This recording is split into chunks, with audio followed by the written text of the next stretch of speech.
Alan Austen, as nervous as a kitten, went up certain dark and creaky stairs in the neighborhood of Pell Street, and peered about for a long time on the dim landing before he found the name he wanted written obscurely on one of the doors. He pushed open this door, as he had been told to do, and found himself in a tiny room which contained no furniture but a plain kitchen table, a rocking chair, and an ordinary chair.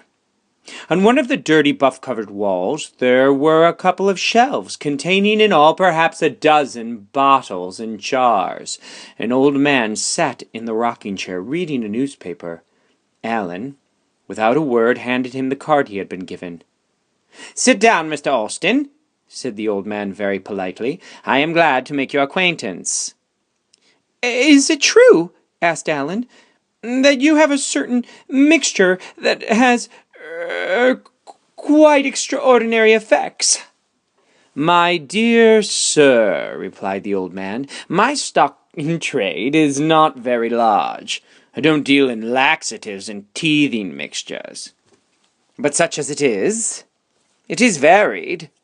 I think nothing I sell has effects which could be precisely described as ordinary."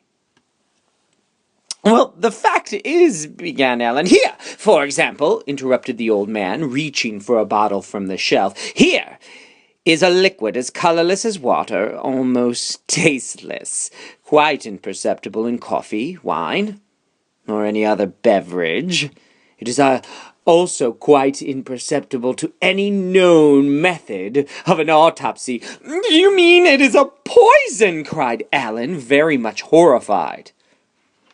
"Call it a glove cleaner, if you will," said the old man indifferently. "Maybe it will clean gloves. I have never tried. One might call it a life cleaner. Lives need cleaning sometimes." "Oh, I want nothing of that sort," said Alan. "Probably it is just as well," said the old man. "Do you know the price for this? For 1 teaspoon, which is sufficient, I ask $5,000, never less, never a penny less." "Oh, I hope all your mixtures are not as expensive," said Alan apprehensively. "Oh dear no," said the old man. "It would be no good charging that sort of price for a love potion, for example. Young people who need a love potion very seldom have $5,000. Otherwise they would not need a love potion." "Oh, I am glad to hear that," said Alan. "I look at it like this," said the old man. "Please a customer with one article, and he will come back when he needs another, even if it is more costly.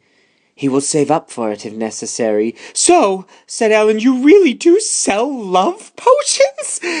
"What, if I did not sell love potions," said the old man, reaching for another bottle, "I should not have mentioned the other matter to you. It is only when one is in a position to oblige that one can afford to be so confidential."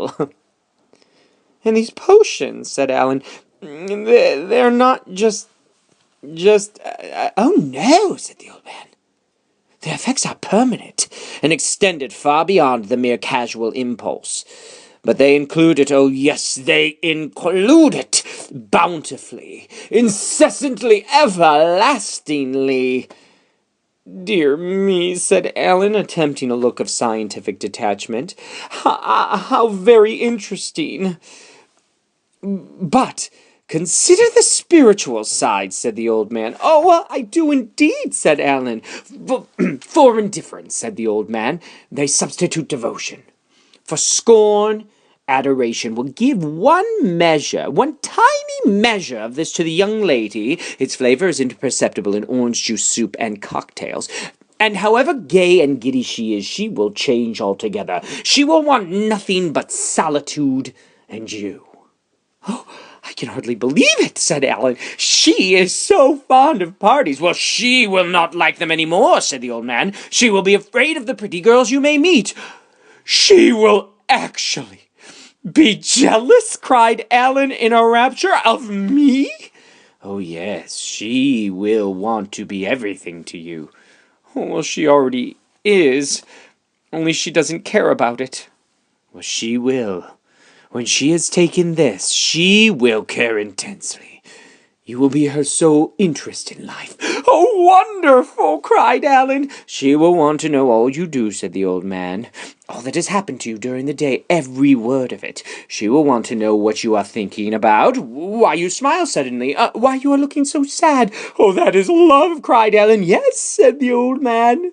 How carefully she will look after you. She will never allow you to be tired or to sit in a draft to neglect your food. If you are an hour late, she will be terrified. She will think you are killed, or that some vixen has caught you. Oh, I can hardly imagine Diana like that, cried Alan, overwhelmed with joy. Oh, well, you will not have to use your imagination, said the old man. And, by the way, since there are always vixens, if by any chance you should, later on, slip a little, you need not worry. She will forgive you. In the end, she will forgive you. I mean, she will be terribly hurt, of course, but she will forgive you in the end. That will not happen, said Alan fervently. Of course not, said the old man. But if it did, you need not worry.